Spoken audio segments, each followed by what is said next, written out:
Way, whenever it was, as you're probably already aware. But for the newbies, this show is interactive. So we do have a studio line that you can telephone in. And if you wish to ask a question or have a quick chat with our guest or with myself today, you can do so. We also have a mobile phone number that you can text in or WhatsApp in if you've got a question or you want to raise something. And you can also chat with us through Facebook on Ramadan Radio FM. So quick search on Facebook and you can find our page and put a comment under the live streaming of this show. So without further ado, I am going to read the telephone number out for the studio line, which is 0116 4822 and the mobile number is 077 488 55055. You'd think I would know this number by heart, but I don't.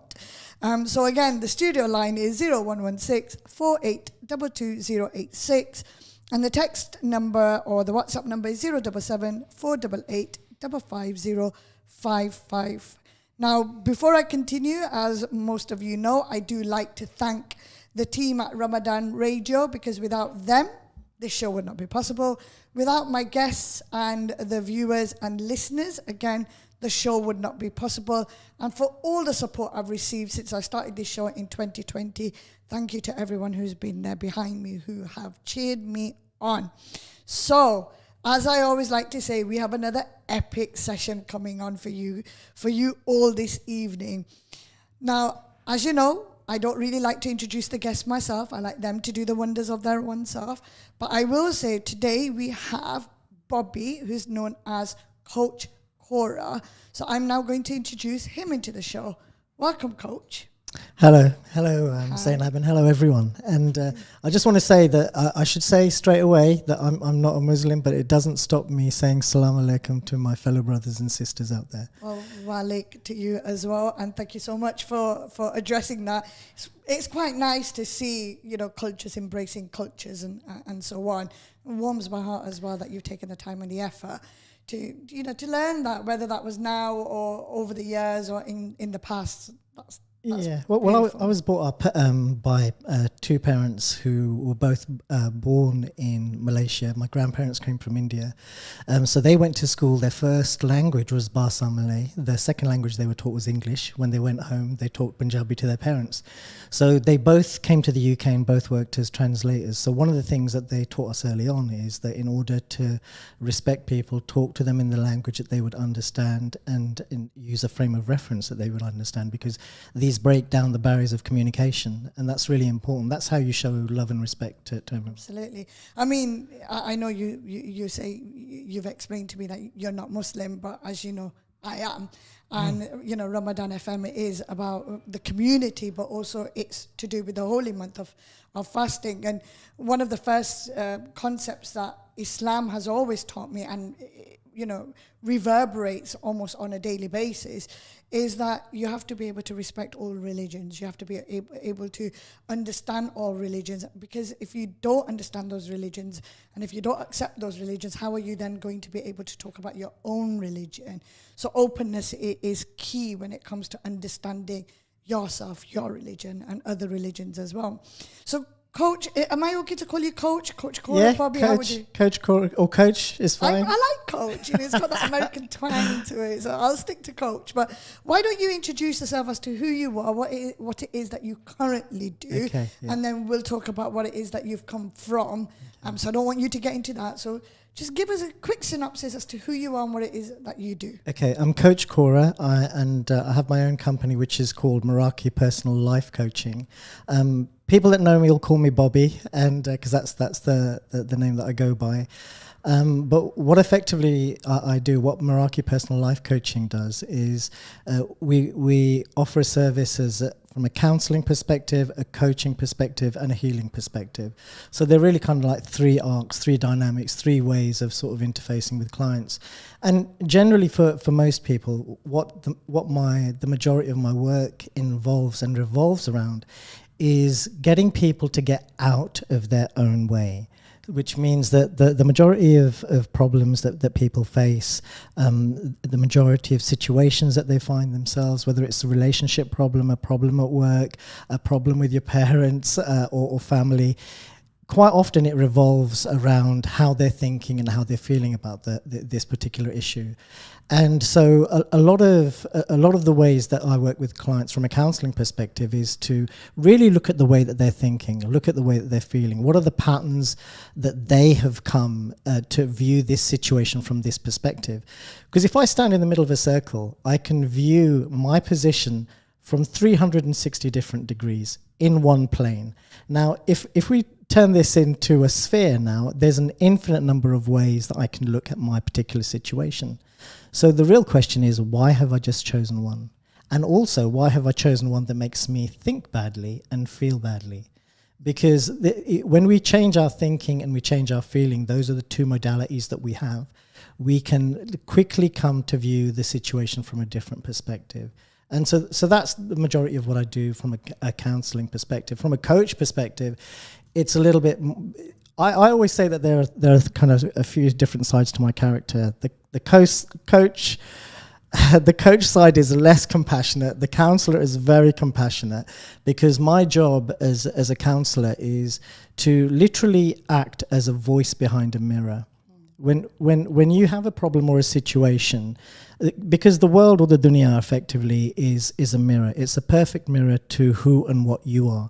What you will get reflected back to you is a pure reflection of who and what you are, which makes people uncomfortable. Because most people like to point a finger. Most people would like to say that I'm the victim in the situation, right? But I always say that when you point a finger at anyone or anything, there's one finger pointing at the person, there's three fingers pointing back to you, and the thumb is pointing towards Allah. You know, that's some other than the Allah bit. That's one thing I always say to my kids. You know, because as parents, it's your duty to teach. It's your obligation to teach your kids from right and wrong and so on, and give them the foundations of life and how to navigate through life, and allow them to, I don't like calling it mistakes, but allow them to make certain choices that will help them learn and evolve and so on. And one thing I always say to them is, before you point the finger, always remember that there's three fingers pointing back at you. I've never really figured out what the thumb has before, so that's quite a nice twist to it. I might have to think on that a little bit more before I start to use it. Yeah. But do I have your permission? I'm not infringing on any copyright or it's absolutely yours. Well, it's not mine. It belongs to the Most High, as I like to say. There you go. And I want to touch upon one of the things that you said about perspective. I mean, it's a bit very similar to the saying that what you eat is who you are, what you put into your body. Yeah. It is who you are. And also when it comes to the children element, it's, and I always say this to my kids, that because the term is broken house, right? Yeah. Me and their father, we divorced, split up years ago, right? And we've done the best we can to raise our children in the best way we know how, with the resources that we've got available and the way the community has absorbed us into their element and so on. And I always say to them, and I learned very quickly on, every time they did something right, they were their father's kids. Every time they did something wrong, they were my kids. And that's something that I've drilled into them, that every time you do something, remember who it's going to reflect upon. Yeah. It's going to reflect upon me and how what I've taught you. Because ain't no one out there that's going to say, oh yeah, they're, you know, Mum and Hanif's kids. If you do something wrong, it's going to be, oh, Zainab's children, innit? And that's literally how it's always been. And I always say to my children that you shouldn't have to worry what people think, right? But ultimately, you ought to remember that Allah is there, you know, so you have to worry about what's he going to think, or how's he going to take it, and also how's it going to come back on me. Whatever you do reflects on me. People are going to say, oh yeah, well the mother's like that, so of course child is going to be like that, and so on. So everything that you've said, perspective. And I have been reading a book recently. I can't actually say the title out loud because it's got a rude word in the title, but it's a book that was gifted to me, and it's The Subtle Art of Not Giving Up. I know right? People can figure out what the last word is, and that talks about what's actually important in life. You know, do you choose to have that road rage? Can you actually put that to one side? Is it important enough? It's all about perspective. Okay, so I want to move on to the name of your business out of curiosity, and if you are willing to share. Yeah, sure. What made you call it Meraki? I've never heard that term, which is why I'm asking. I mean, it's a Greek word, and it's pronounced Meraki, and what it means is the essence of yourself. And really, that's the fundamental nature of kind of life coaching, from my perspective, is to find the true essence of yourself, to be able to express and live that expression. Because there are 8 billion souls walking around on this planet. Every single one of them has their own individual expression. You know, they're meant to live lives that are incredibly creative, and we have, if we're lucky, 3 score years and 10. I'm holding out for maybe 5 score, and but the point of it is that that very few people end up living the true essence of themselves, because we're programmed. As a child, you come into the world like a little sponge. And everything that you soak in comes from your parents, your culture, your community, from everyone, from your teachers, from your first boss. And so the way that you see the world and the way that you see everyone else in the world is not through your own eyes. You have put on spectacles that have conditioned your view of the world and everyone in it. So part of the essence of finding someone else is actually undoing that programming, going back to your natural state. Because I always say that when you come as a soul into this world, when your Ru drops down and you come into this world, you're pure. You're pure. You walk into the dunya is to walk away from that purity. And part of life's journey is finding yourself back to that innocence, to the true essence of yourself, before anyone else was able to input and change the way that you saw the world. And what tends to happen is that we keep that inner essence, but what we do is we suppress it. We push our natural voice and kind of our way of living down into the pit of our stomach. And that becomes your shadow self. And one of the things that why this becomes a problem is because anything that you do, it takes energy to suppress something. Absolutely. And whatever you don't express, you will suppress. And the problem is that over a period of time, if you push things down and down and down, they will leak out sideways. So that could come out as passive aggressive, it could come out as resentment, it could come out as a short and sharp reaction to your partner or to family members, and then maybe you're treating people that you love in a way that doesn't seem normal. And this is all because this is what's going on. So the reason it's called Meraki is because what my job, what I'm born to do is to find people a way back to their natural selves, to find out who and what you are, what your passion, your purpose, and your mission is. Because every single person on this planet does have one of those. But with life getting in the way, with the lenses that we wear and the conditioning and kind of, the inner critic, that little self voice that's always talking you down. Every time you take 2 steps forward, you're taking 1 back. The little devil on the shoulder. Yeah, that's the voice of your parents, your teachers, and everyone else in the world that told you were never enough, that you'd never amount to anything. You're preaching to the choir, because that's all I had when I was growing up, as most of my audience out there know. Yeah. All I was ever told when I was growing up was, I'll never amount to much. I shouldn't even bother doing anything, because I'm going to be nothing more than a housewife, a mother. And, I've got 4 children, but it's very... I've never once taken maternity leave. I've got 4 children and I've never once taken maternity leave. When my youngest was born, I had my own business, and I was actually reminding my auntie and a friend yesterday that she was born on a Saturday. Sunday I was at home, but the house was full of guests and visitors. Monday 9:30, I was back to work. I was running my own business, and customers demanded that I be back at work. So there she was in her car seat, milk pump in tow with me in the office. And I had to then adjust the office to make space for my little one to be there, because that was my bread and butter. There wasn't anyone who could fill my shoes, and I needed an income, because how else was I going to pay for everything else? So, there is that. And the irony is, I've never once done a day at home. Meraki, I that's beautiful, because now I'm just rethinking the name of my motorbike. You know, my motorbike is called Ilana Roja, and it means beauty. It's 2 words put together, and it's Arabic. And I'm actually rethinking. Sorry, Ilana Roja, but you know, I am thinking of renaming the bike. But it would be an honor. You know, it's such a beautiful, very deep meaning. Okay, so I'm going to take you a little bit back in time. I know you mentioned counseling and coaching. Yeah. I do want to come back onto that, but let's put that to one side at this moment in time. Now, as part of bringing you onto the show, I asked you for a little summary of who you are. So I'm just going to quickly read that out, and then I want to expand on it a little bit more.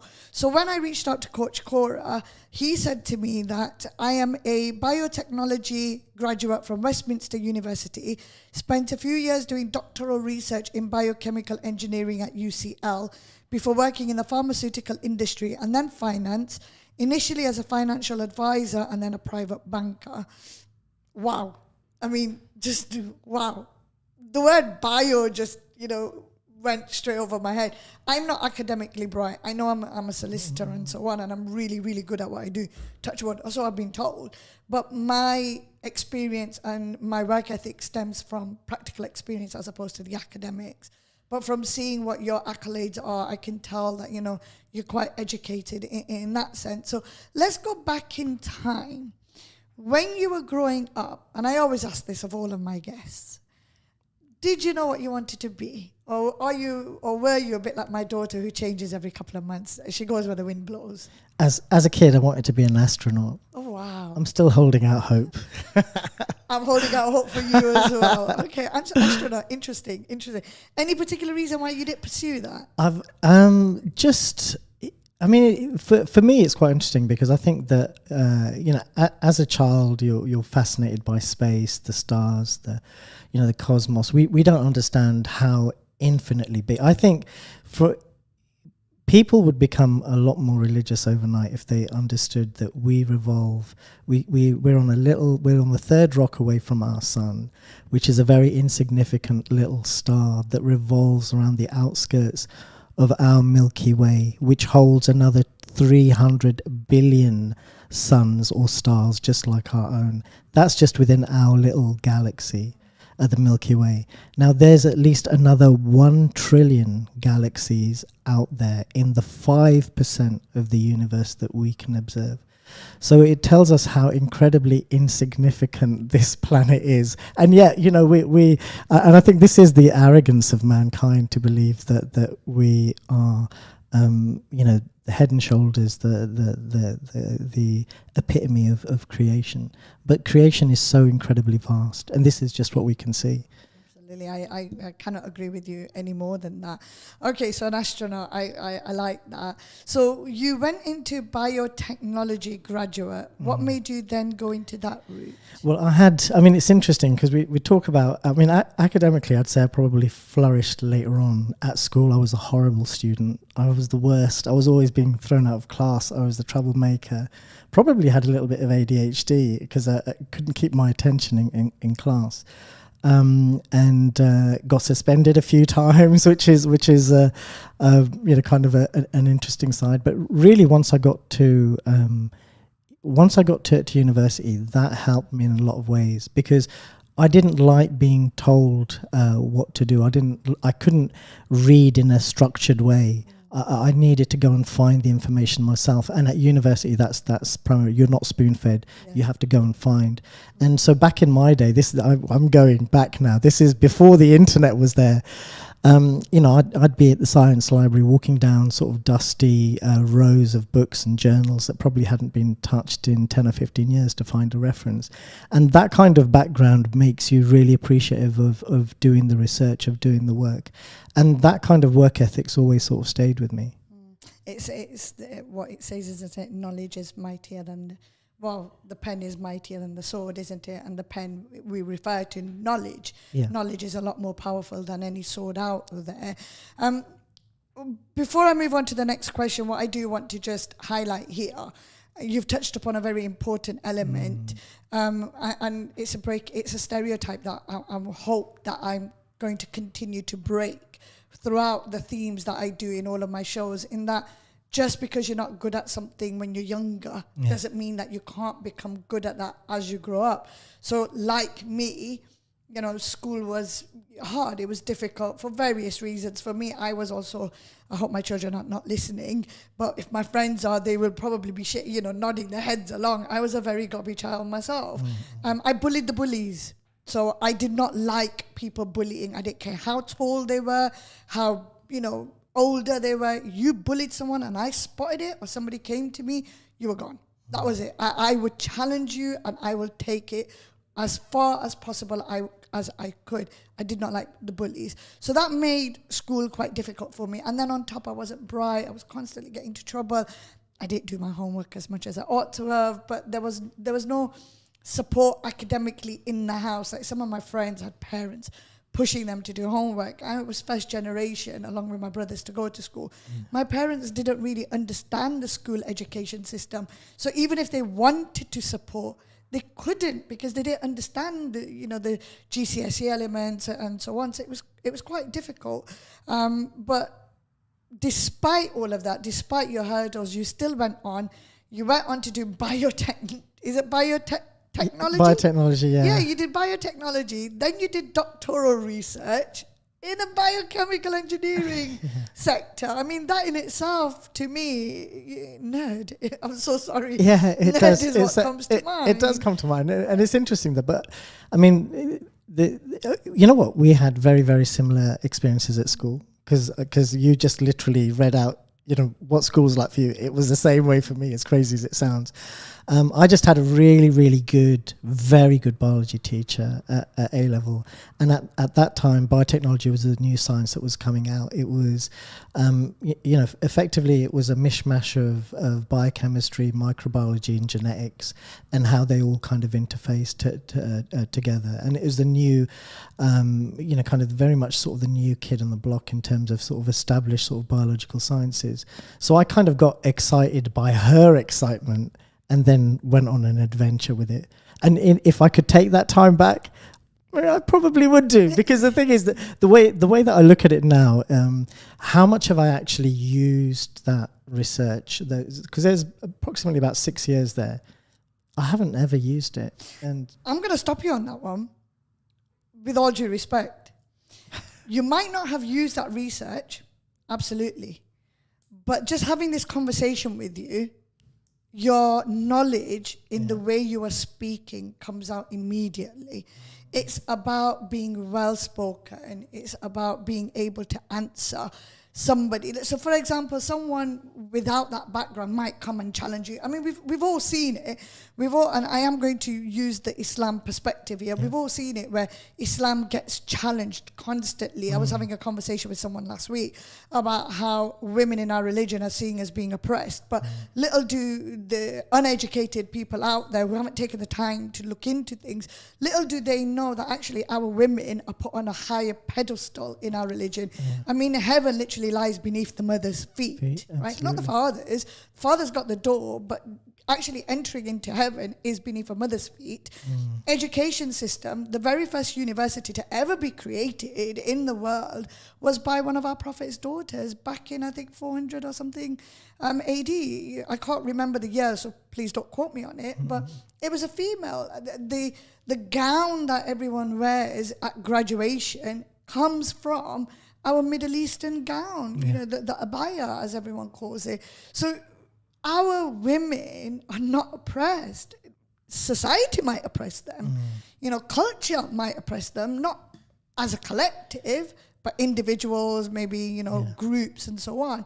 So it is very key to remember that regardless of whether you've used your research or not, if somebody was to come up to you right now and challenge you on some of your knowledge, I guarantee you will be able to outbid that person with just your words. You won't need any fists involved. You won't need to challenge him to a duel as they used to back in the West and so on.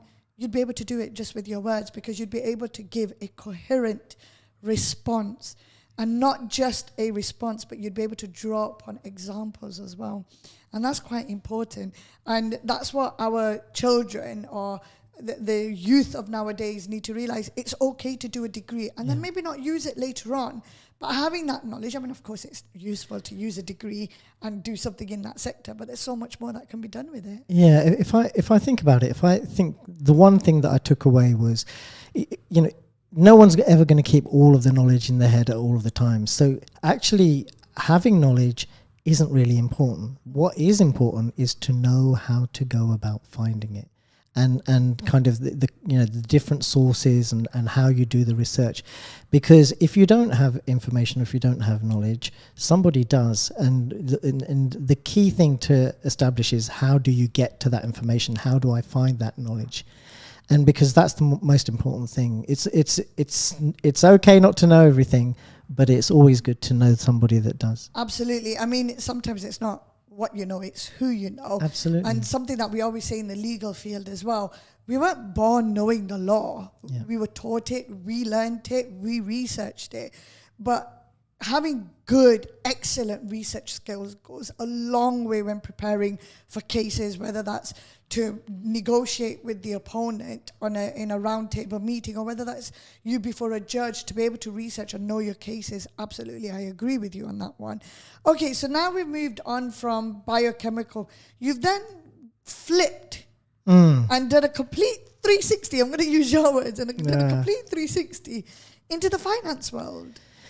Yeah. Any particular reason why that was just such a... Do you know what it was? My dad always used to have advisors that used to come round to the house. He was always kind of interested a little bit in shares. You know, he dabbled, he bought sort of the public share offerings, and, you know, he kind of used to look at the prices of them. And there was something about that rubbed off on me. And so I became sort of fascinated through his fascination of it. And so I was working in the pharmaceutical industry, and initially as a drug rep, I used to say that to everyone that you know, I used to sell drugs for a living, but it's okay. The car chases. I will remind everyone that we are a Ramadan radio here. We do not endorse. But it was legally. It was legally. We are talking about legal drug taking. They were legal licensed medications, and so I learned a lot about the pharmaceutical industry. I learned even more about my fellow sort of Gujarati pharmacists, who are absolute characters, beautiful people, and the gatekeepers of knowledge to what's actually really happening in the medical world. It's exposure, isn't it, at the end of the day? It is. Exposure, it is. And also, I mean, so from kind of, you know, doing the work in the pharmaceutical industry, I then went on to the marketing side, which is a little bit more interesting, because that allowed us to actually work with surgery. So a surgery has a computer system that'll have, you know, thousands of patients on there. Now, what most people don't realize is that if your doctor prescribes you a branded medication, quite often that's exactly the same as a generic, even to the point that it's actually made in the same factory. Yes. It just has different brand and packaging on there. So my uncle told me about this many, many years ago. So when I went through my first divorce, you know, money was an issue for me, because I walked away from everything that I actually had at that point. And there were days where I couldn't put food on the table for all of us, so I'd feed the kids, but there were times where I'd go to bed, maybe with a biscuit or two. And, you know, I was content with that, because I wasn't on any benefits. In my mind, Allah had given me 2 hands, 2 feet, a mouth, eyes, and whatever. I could work for my bread and butter. There were people out there who seriously need those funds. I was going to take away that from the person who needed it. So I love my McVitie's rich tea biscuit, right? I'm a sucker for those. And now that iftar is done, I can mention food. And I was in, I can't remember if it was Asda or Tesco, and I remember ringing my uncle, and there was a Asda variety, whichever marketing, supermarket variety it was. And I rang my uncle, because he's got a chemistry degree, which he's actually never used. And I rang him and I said, yo, Isaac, you know, I don't want to get the McVitie's, because, you know, that's like £2 something, but there's like a 58p version. And he goes to me, don't you know the background to it? And I said, no, what's the background? He goes, it's made in the same factory. It's the same company, it's McVitie's, but they've got a side deal with the supermarket where they use cheaper branding of the material, of the wrapper and stuff. And that way they save money on the packing side. And I was like, okay. So I started stocking up. But there's a lot of people out there who don't know that, because I've bumped into people, and this is another stereotype. I've actually bumped into people where my trolley will be filled with the random supermarket branded items, and then you've got the well-known brand items, and they've looked in my trolley and said, "Oh, you've gone for that brand?" I'm like, "Yes." And I won't give them an explanation. I don't owe them an explanation. And I walk away thinking, yeah, I know something that you don't, clearly. But for me to then explain it to them, I'm like, well, actually, it's the same and so on.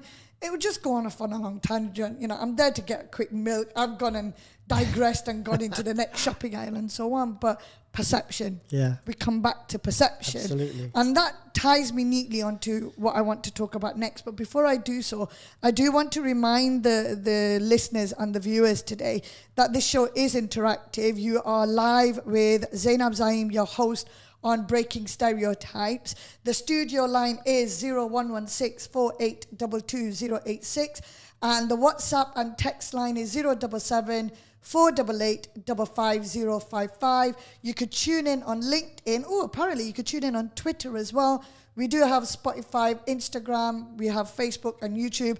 And I'm going to take this moment to just say to my producer, who is not sitting behind the computer desk right now, can you please check your text message on WhatsApp, because I messaged you. And if it's someone else who's got his phone, please can you have a look? Right, moving on with Coach Kaura.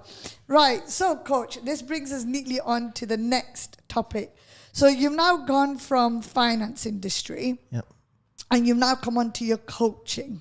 Yeah. Right, and Meraki. Talk us a little bit about counselling, but before you do, this is what I'm going to throw at you, shall we say. So catch it if you can. Ready. Right, your hands are up. Now, counselling in a lot of the Asian black minority communities is a taboo subject. Okay. Right? Yeah. Taboo in the sense that if anyone's going for counselling, people automatically assume they've got mental health issues or so on and so forth. With what you do, I would like a couple of minutes to break that stereotype down, right? In however you see fit. Firstly, what I want you to explain is how come then from the finance industry you did another 360 and went into this sector? Okay. Well, to a certain extent, a lot of it was kind of exploring kind of, my own kind of issues with sort of mental health. And I went through kind of like a divorce, which is a huge life change. I'd been married for, the best part of over a quarter of a century, which is I should know. I've gone time. through 2 divorces. Yes, you're an expert in this matter. I was going to say, absolutely. Yeah, but the interesting thing is, for me, I don't, and because I didn't see it coming in a lot of ways, that led me to some pretty dark places. Now, you'll know that in our culture, one of the things that you can't naturally talk about. I have friends who I've grown up with, who I've known for the best part of 40 years, who don't know that I'm going through a divorce. And this is only because part of our culture is that there is fear, shame, guilt and regret that you are forced into. And that you wear on your shoulders. On top of that, I'm an only son. On top of that, I carry the family name. On top of that, I carry all of the burdens that our culture and Desi culture forces onto you. So what that manifests as is that when you're going through an issue and you have no one that you can talk to, not even my family knew, and not even my friends, because this was a problem that I had to sit with. And what quickly starts to happen is you descend down into a spiral of thought and of feeling that reaches some pretty dark places. And, I'm not ashamed to admit the fact that, it got to a stage where I did not want to be here anymore. And, but for a phone call at that moment in time, what I did was I picked up the phone and I talked to my son, my 21-year-old son. And the second I heard his voice, that was it. I just broke down crying. And then he's crying on the other end of the phone. And but from that moment, just the sound of his voice was kind of, it was its own kind of call to say. It was a jolt. It was like having, kind of the sort of the black and red cable, of a jump starter put onto you. It was like a shock. And I thought, okay, I need to figure this out. And so, still being stubborn and actually breaking all of the rules of counselling. one of the things, the best thing about counseling is that you just need to speak. If you can express what you're feeling, it comes out of you. When you keep things inside, you get to some very dark and dangerous places because you're only seeing things from one perspective.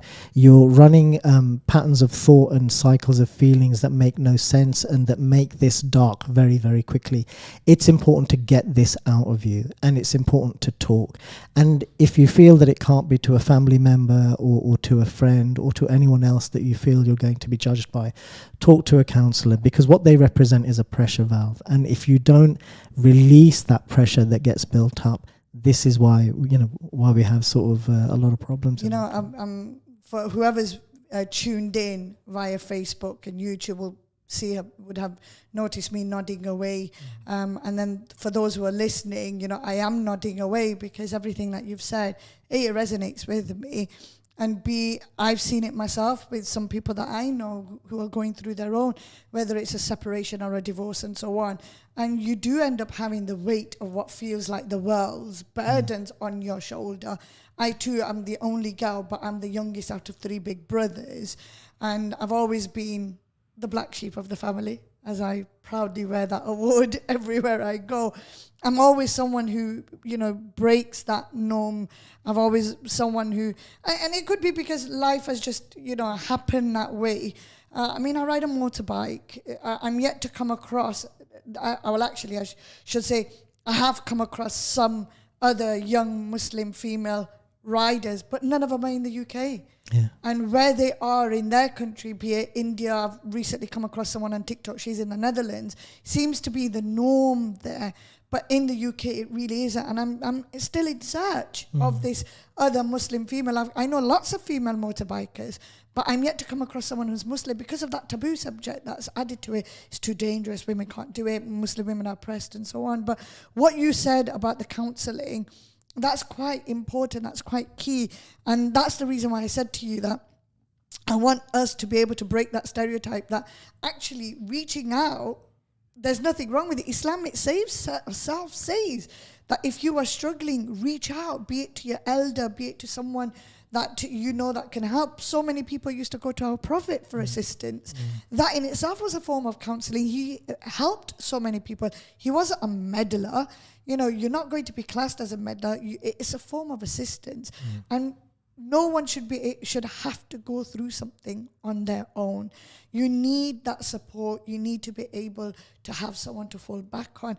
And whether it's your children or whether it's your friend or whether it's your family or somebody completely impartial, as long as you're speaking to someone, because there is going to be help out there, but you have to be willing to take that help. Yeah, absolutely. And earlier on I said, whatever you don't express, you suppress. And the problem with suppressing and pushing things down is that they just come out in other ways. They leak out the sides, kind of in resentment, passive aggressiveness, shouting at your partner, shouting at your family. They will see whether you might think that you're dealing with it in your own way. But, if you look at the circle of people around you, what you're doing is you're just actually projecting all of that onto them. And so whatever is actually going on for you mentally, whatever is going on for you emotionally, is always going to be projected. And one of the things is that we're not conscious of it, but it's important to get that out and to talk to someone. Part of counselling and part of the way that we do it is that, we provide safe spaces. There's no judgment. Part of my job is not to actually be there. It's to be behind the mirror so that you can see the situation and to ask you questions about why are you viewing it this way? Is there another way that you could look at it? Could there possibly be another reason to this? Is there a different way that you could feel about it? How would the situation change if you thought about it slightly differently and if you felt about it differently? Does that take some of the seriousness out of the situation? Are there any solutions to this that you haven't actually explored? Okay, and what would they look like? Okay, and what would that involve? What would the steps of that be? So it's actually being the voice behind the mirror, because then people people can see that really in its truest perspective, everyone really has the answers to every situation and every problem in their life. They just need a little bit of empowerment. It's a bit like second opinion, isn't it? When you go to the doctors and you're not satisfied with the doctor's answer, or you believe, no, that can't happen to me, you then go to another doctor to get another second opinion and so on. Yeah. It's a bit like that. It's a bit like you are your first opinion. Yeah. You are the one who is judging yourself in a certain way, and then you then go for a second opinion. I mentioned earlier that I was with my auntie and one of our close friends yesterday, and we were talking, and I've recently been nominated for a legal award, and as much as that is an accolade, it's absolutely wonderful. It's amazing. This is really good. It's very good. I mean, the last time I was nominated was 5 years ago, and I lost that award. And the reasons that came out afterwards truly hurt me, and it kind of put me off. So when I won an award for this show last year, I was truly shocked and truly humbled as well, because I never expected to win an award because of that experience. So when I was nominated this year, I actually asked the person who nominated me to pull my nomination, because I didn't want to fill in the application form. You have to fill it in. You have to talk about yourself. Now, everyone knows I could talk for England. I'm really good at that. I could talk about myself all day long. But putting it down, pen to paper, is something I cannot do. And I really struggled. And I actually ended up not submitting my paper until 2 or 3 days before it was due. And then I submitted it the night before. I started working on it 2 to 3 days before. Yeah. And then I submitted it a day before. And my auntie and my friend both said to me yesterday, do you think you've got imposter syndrome? And I took a step back and I said, well, actually, no, I don't believe I've got imposter syndrome, because I do believe I deserve a seat at the table with everything that I've achieved, with everything I've done. I deserve that seat at that table. I belong there. Otherwise, I wouldn't have worked so hard for it. But it's about me putting myself in perspective on paper. I know what I'm like. I like what I am. But will the other person like what I am? Will the other person say, oh, well, you know, she's a bit braggy there. I don't think that's a big deal, you know, and so on. So can that be classed as imposter syndrome? I don't know, but it comes down to perspective. It comes down to second opinion. It does. I think, you know, one of the things that sort of society dislikes, and maybe in our Desi culture, you know, we dislike even more, is actually having some self-confidence, actually having some self-love for yourself, having some appreciation.